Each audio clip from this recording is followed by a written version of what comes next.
नमस्कार, आप देख रहे हैं न्यूज नेशन। आपके साथ मैं हूं लक्ष्य शर्मा। भारत ने न्यूजीलैंड को दूसरे वनडे में 8 विकेट के हराकर न केवल मैच जीता बल्कि सीरीज भी अपने नाम कर ली है। 3 मैचों की सीरीज में भारत 3-0 से आगे है और अब इस प्रदर्शन के बाद हर तरफ रोहित शर्मा की इस टीम इंडिया की तारीफ हो रही है। खासकर गेंदबाजी उनका मजबूत पक्ष लग रहा है, जो कभी उनका कमजोर पक्ष होता था। अब रोहित शर्मा मैच के बाद बहुत सारी बात बताते हैं, अपने दिल की बात भी बताते हैं। वो कहते हैं कि हाँ, मुझे पता है कि मेरा शतक बहुत समय से नहीं आया है और इस बात का इल्म मुझे भी है, लेकिन मैं इसको लेके परेशान नहीं हूं क्योंकि मेरे बल्ले से जो गेंद है वो अच्छी तरीके से निकल रही है, बल्ले से रन निकल रहे हैं, अर्धशतक आ रहे हैं, लेकिन शतक नहीं आ पा रहा है। इस बात का मुझे मालूम है, किसी को बताने की जरूरत है नहीं। और उन्होंने उम्मीद भी की कि बहुत ही जल्द शायद उनके बल्ले से शतक आ भी जाएगा क्योंकि वो फॉर्म में है।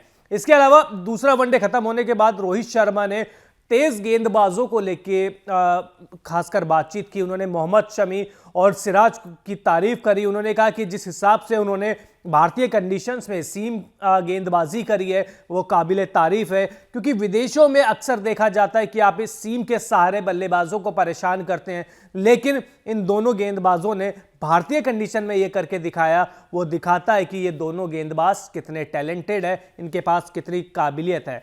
इसके अलावा उन्होंने एक बात और बताई। उन्होंने कहा कि देखिए, जब मैच चल रहा था मोहम्मद शमी और सिराज ज़्यादा गेंदबाजी करना चाहते थे, लंबे स्पेल करना चाहते थे, लेकिन मैंने उनको बताया कि अभी आपको ऑस्ट्रेलिया के खिलाफ टेस्ट सीरीज भी खेलनी है, तो इसके लिए आप थोड़ा सा फिट रहे, आप अपने शरीर को आराम दें। और इसी वजह से उनका जो कोटा है वो भी पूरा नहीं कराया गया। दूसरे वनडे में कम गेंदबाजी उनसे कराई गई और जब बहुत सारी बातें इन्होंने इस पहलू को लेकर भी करी, खासकर रेस्ट को लेके इशारों में उन्होंने ये भी कह दिया है कि देखिए, अभी खिलाड़ियों को फिट रखना बहुत ज़रूरी है क्योंकि हमें ऑस्ट्रेलिया के खिलाफ एक महत्वपूर्ण टेस्ट सीरीज़ खेलनी है। इस सीरीज़ के लिए सारे खिलाड़ियों का फिट होना बहुत ज़रूरी है क्योंकि जसप्रीत बुमराह पहले से ही अनफिट है और अगर कोई अब दूसरा खिलाड़ी अनफिट हो जाता है तो भारतीय टीम परेशानी में आ सकती है।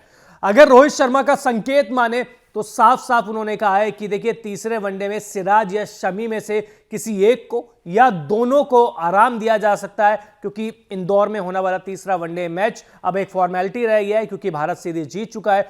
अब अगर इन दोनों खिलाड़ियों को आराम दिया जाता है या एक खिलाड़ी को भी आराम दिया जाता है तो स्पीड गन यानी उमरान मलिक की टीम में वापसी हो सकती है। तीसरे वनडे में वो आपको खेलते हुए दिखाई दे सकते हैं और अपनी पेस से एक बार फिर विरोधी बल्लेबाजों को परेशान कर सकते हैं। तो क्या रोहित शर्मा को तीसरे वनडे में कोई बदलाव करना चाहिए? क्या उन्हें सिराज और शमी को रेस्ट देना चाहिए?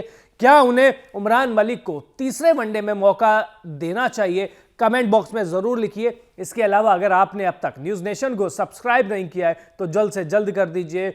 बहुत बहुत शुक्रिया।